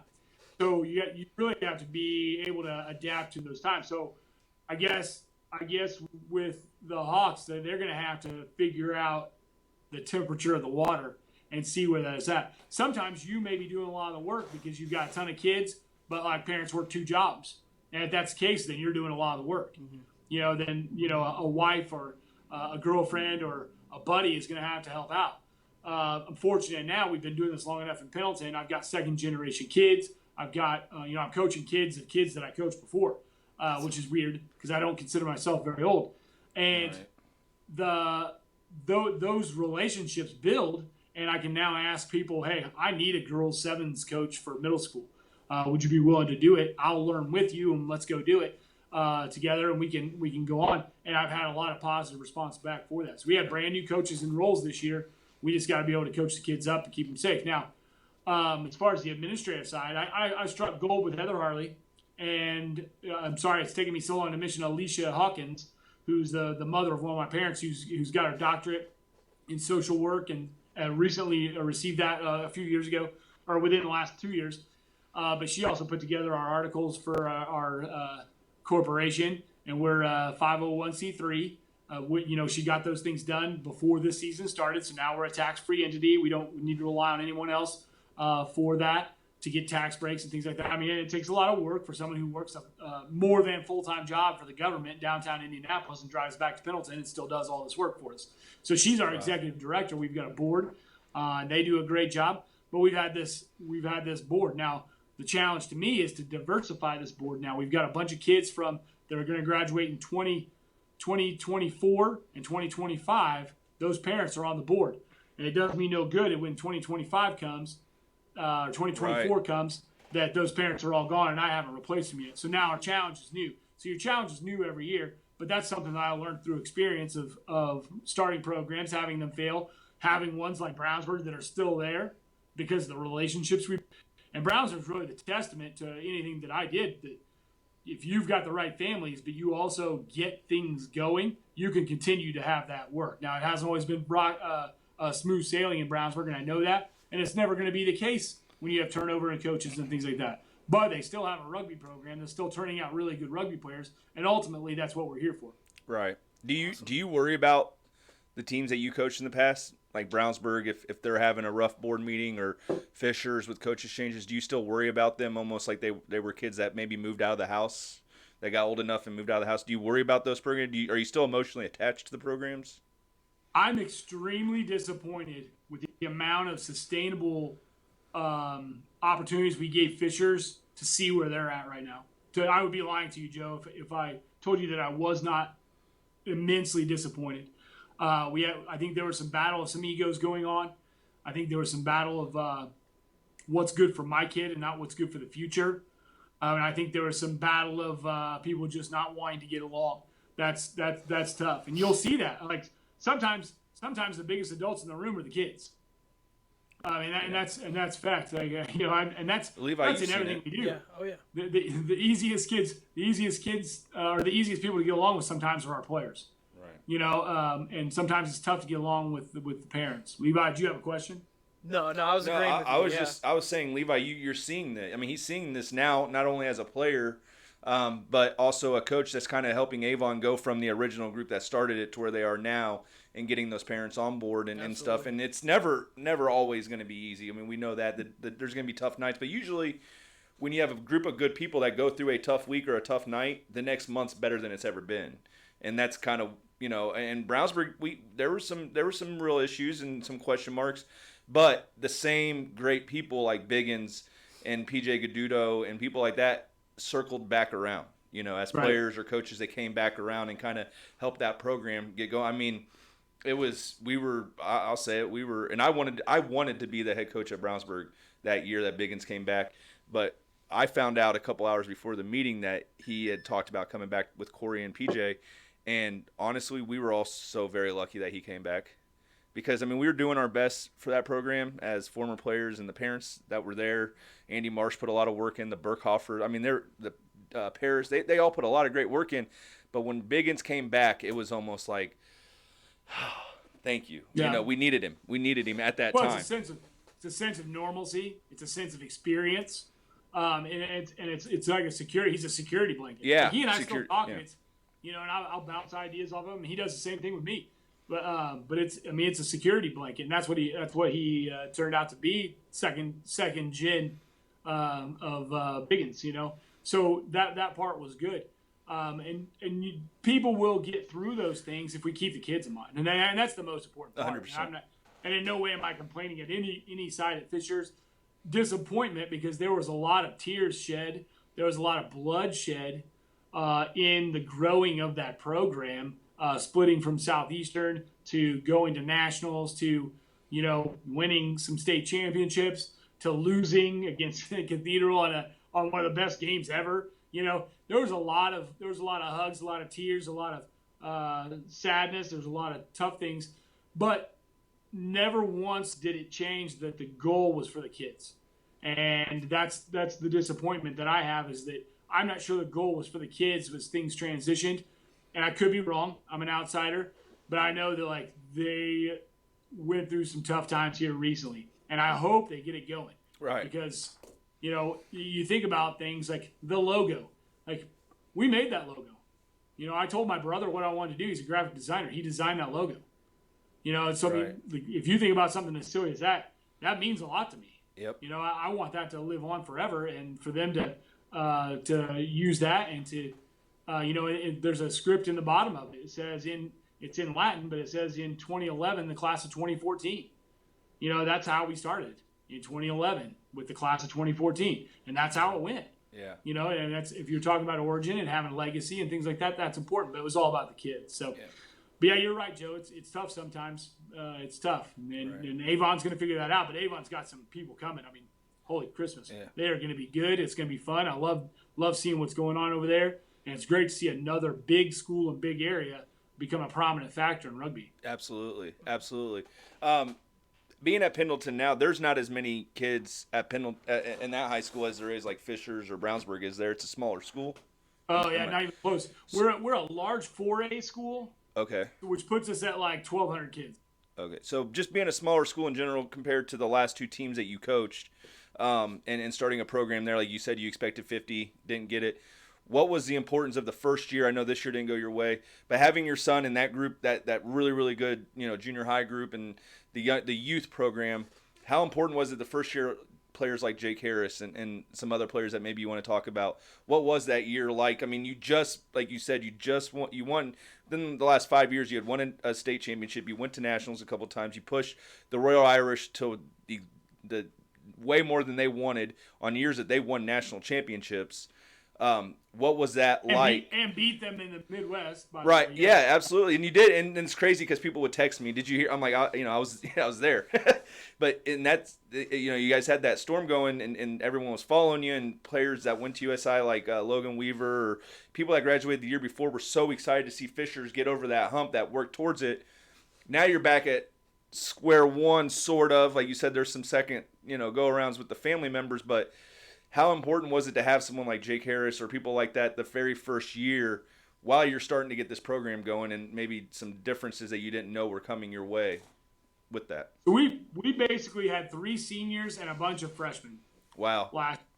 And we took our lumps. And one of the biggest regrets I've had in a long time was not playing them as a JV team. Because I kept expecting some kids to come out late. They'll come out, and they didn't. But we had Mondale Hernandez, who was a homeschool kid from Hamilton County who couldn't play at Noblesville or Southeastern or Fishers anymore because they were all school clubs now. Mm-hmm. So he did his best to get to practices.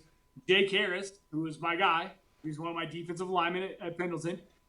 And then Chasten Gardner, who's now serving us in the military, just finished first round here in his first year of service, and thank him for that. But we had 3 kids who were amazing in their own right. One of them had played rugby for 2 years, and the rest of the kids basically hadn't played very much at all, other than our freshmen who had played 10s rugby as middle schoolers, which you and I both know is not the same as playing some 15s and everything like that. Right. So it was tough. We were in every ball game, but when you only have 18 kids dressed for a game, it's tough. You run out of gas, you get an injury, and then the season changes. Well, we had a kid broke his foot in our first game against Southeastern. In our second game, a kid against Westfield broke his collarbone, landed on his side, and both of those kids were freshmen. And I regretted putting those kids in that situation, thinking we would be able to out-rugby these teams, but we didn't have the experience to be able to do that, and we really took a little bit of a physical beating. And those things were freak accidents. One of them, he was running a ball and wasn't tackled, Right. The other one, he landed untackled on his shoulder. So it's one of those things that's like they were avoidable, but if the kids had more experience, it might not have been quite as disappointing in that first year. So it was tough. Like, I expect to win. Coach Yarborough, I think led that group. Coach Robbins came over this year and head coached us, who was good friends with Coach Yarborough. We were turning a corner on rugby IQ, and that makes the biggest difference in the world. I mean, that's when you get some good coaching around and you implement the amount of coaches that are there, then you have a chance to take some newer players or some 1 year or 2 year players and really make a change. And that's where we're being this year. Right. And then what's the feeling? I mean, you've coached. I mean, technically, you coached at Indiana State, Brownsburg, Fishers, Bloomington, Pendleton. You circled around to Pendleton. What's it like this time having your son on the team? Taking your, like you said at Brownsburg, you would call Biggins on the phone on your way home. Now you got your son in the car with you on the way home and talking rugby. How big of a blessing is that? I mean, obviously the kid loves the sport. I saw him hit the game-winning kick for the era championship in the summer. Those car rides have to be so much fun, right? I mean, it's probably second to none. Yes and no. Sometimes it's tough, and as a competitor, you dwell on some of the tough things. I'm sure you watched the Michael Jordan series, the Bulls, The Last Dance. And a lot of times, like, super competitive people dwell on the negative things, and they shouldn't. But that's what makes some people competitive. And sometimes you're like, and I don't do this very often. Our car rides usually aren't about sports. Even after the game, they're not about sports. Like, we'll hug after the game, we'll talk after the game while we're walking. But when we get in the car, usually it's.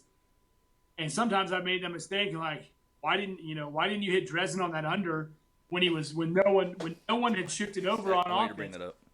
Yeah. And Nick's like, I don't know, because I wanted to go out the back, and I'm like, that's a pretty good answer, And so I shut up at that point. So it's not one of those things. The car rides are amazing. Denver trip was amazing. State championship. As a father, we had a really, really good middle school team last year, and we beat a really, really good Westfield team.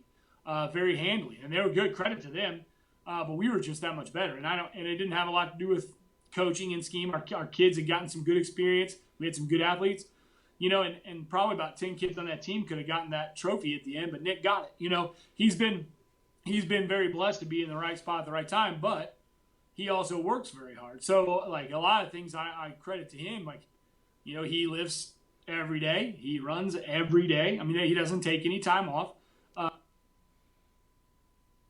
Kids, take it off. Yeah, take it off. Yeah. So when those things happen, I know they don't happen by accident. Right. He's worked hard, and I don't blame him for some of the successes. So all of our conversations have more to do with what the referee say to you when you did this. What happens. So sometimes those are the fun conversations, because then sometimes they're like, "Can you ask your dad to shut up?" And then they got to go through your son. And he has asked me to be quiet one time, so it's tough sometimes, Coach. Is it easier standing on the sidelines in the state championship game being his coach, or standing off the field watching him kick a game-winning kick when you're not the coach? They're both fun experiences. I haven't had a chance much to be the sideline guy and be the dad. Send him out there and go. And I love Coach Robbins. I love your brother. All those guys had huge influences on the team. They got to better. I mean, they're all coaching different sides of the era, but like Eddie, Coach Harley, Daryl, they're all coaching the era in Midwest, and the Midwest is very good for that. Yeah. And so I trust, even though I go out and I'll help the middle school team in the summer for the era team. I'm not the head coach, I'm not making the decisions. I'm just there. So that sometimes that's the greatest thing ever, is to be able to stand back and be like, Nick will say, well, would you think I should be this? And I'm like, that's not my decision.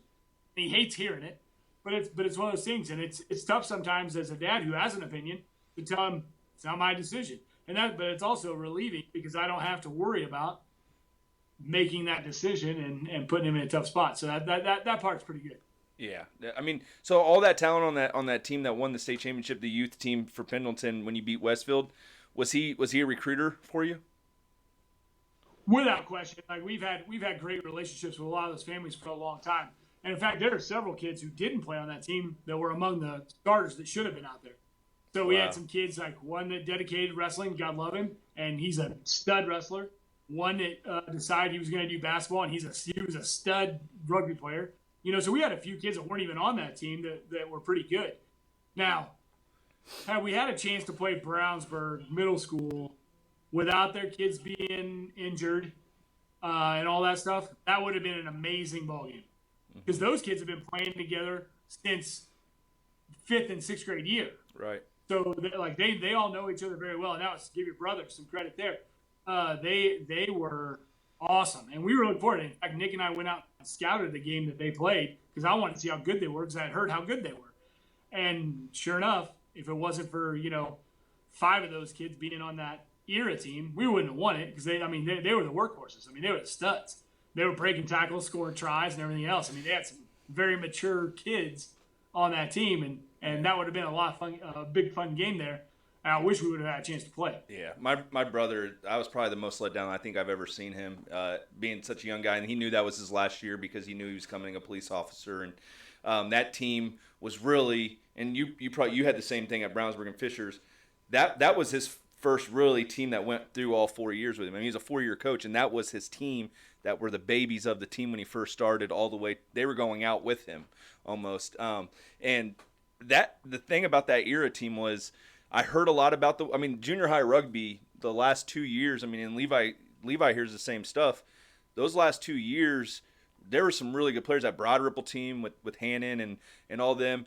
But the last year, I kept hearing about these players from Westfield and Pendleton and Brownsburg and, this team and that team. And when we went out to Colorado, there were some really good teams out there, and we were just studs, 1 through 23, 1 through 30, really. I mean, I know they had a ton, but that was one of the most impressive things I've seen since when I first played for you, and there was a handful of high school teams in 2004, 2005, to last summer in that junior high team, how stacked it was with the IQ and the talent and the athletes. Unreal. One of the most. Well, the IQ, you hit the nail on the head. The IQ is better than it's ever been. And the youngest Hannon, the way he runs things, he still has a residual effect because his effect came from the impact his brothers had on him. Right. And he can run the show. And in fact, at winter camp, when they scrimmaged, his team dominated, and it was him kick passing, miss passing, calling the offense, running things. Even when the ball wasn't in his hand, he was orchestrating the whole thing, and they just dominated. Like, his group dominated. Yep. Well, I see the same thing happening with this young group, too. I mean, they are cut from the same cloth. They're different kids than those kids, obviously, but they're cut from the same cloth, and it's going to be like Indiana rugby is going to be very good for a long time, which is good news for college coaches. Yes, it is. Yes, it is. Look at Yeah. Now Levi played for his dad, and he had a couple of brothers. I mean, he still plays for his dad. Levi, how crazy does it get in the ride home from practices sometimes? Your experience, Coach Trout, with car rides home are a lot different than mine. Dad will tell me, he'll say, do you want the dad's opinion or the coach's opinion? And half the time, more than half the time, they're the same opinion. The exact same opinion? Right. But they're a lot more coached up than, non-rugby talk. But, I mean, we're kind of like what you talked about with the Harleys or the Howlands and all these families, Biggins and what he's done. For me, the first time I was a head coach was at IEPY, and his dad was really the only one. The coaches I was reaching out to were older than me. They'd been head coaches. I don't think they really wanted to coach with someone that was 27 years old with his first job. If anything, they probably thought they should have the job, or they were already tied in somewhere else. And Levi's dad reached out and said, "Hey, I've never coached rugby before, but I know my sports, and I've been going to my son's games for years, and I'll do anything you can do." And I was so lucky that he reached out to me, and then the support of his family. I mean, Mrs. Hawk cooked dinner for us tonight. Just the like you said at the very beginning, the family aspect that they bring, not just to me and my family, but to our rugby program. Just like the Harley, you're speaking, second to none. I mean, we have one coach and 3 players on our team and a team mom, basically, all coming from the same house. Couldn't do it without them. It's a crazy house, though. It is a crazy house, but it's a rugby house, so it's the same. It is. I mean, it is. And we need them. I wrote notes here. We kept you on for a long time. I know you have family. I think we need to do a part 2 because I want to get into some stories that you talked to, but I want to get more in specific, especially some of these names that you dropped. That'd be cool. What I want Levi to do is to ask his last question, and then really if you have anything else that you want to share, if we missed anything, I know we didn't really talk about going to Kansas City for nationals with Fishers or anything like that that you want to share with us, please share that with us. And then let's go ahead and just assume once we get through this first wave of the people that we reached out to interview, let's have a part 2 with you because this is amazing. People heard me talk about you. People heard Harley talk about you. Mike talk about you. He's the guy behind the scenes. You are the guy behind the scenes. I mean, you're the guy that you've touched so many of us, and you're still doing it. And the ones that you've touched, people like Michael Shepard out in Seattle, and they're signing autographs for kids and things that you've learned or that he's learned from you. He's teaching people things that I've learned. I'm from you and Biggins. I'm teaching people, and Levi's learned stuff from me, and now he's teaching the Avon kids. So it's like a family tree, right? Like we talked about the family. It's the family tree starting with you. So I think it'd be very much necessary to have you back on again because, Amen. Really, we need 2-3 more hours to really get the most out of this wonderful interview. So Levi will ask his last question, and then Coach Trout, please just kind of let us know anything else that you would like to let us know. Yeah. Go ahead, Levi. So, Coach Trout, I think you know what's coming. If you've watched our other episodes, which I'm sure you have, we always ask the guest if we can have some attire from maybe a hat, a shirt, rugby ball, it doesn't matter, but we want something from Pendleton, and we'll trade for an IPY rugby shirt or something. I've got 2 balls for you guys. That's perfect. That's perfect. Are they old footballs? Are they old? You'll have to wait and find out. Absolutely, Trout. Thank you very much. You guys got to work on your display, like all the gear you're getting, you're putting up. You guys need to have like your wall behind you, like, Exactly. and it's got like display and everything. Yeah. I think I got I got a troll behind me Yeah, you on got a mine. little Trolls poster. Yeah, I got a troll. Hey, isn't this cool though? Levi's got microphones, cameras, the lights. This setup, he's in here. Unfortunately, we had Coach Nathan Myers from Withrow on here. He was our first interview outside of this house, and it didn't go well with the sound and system.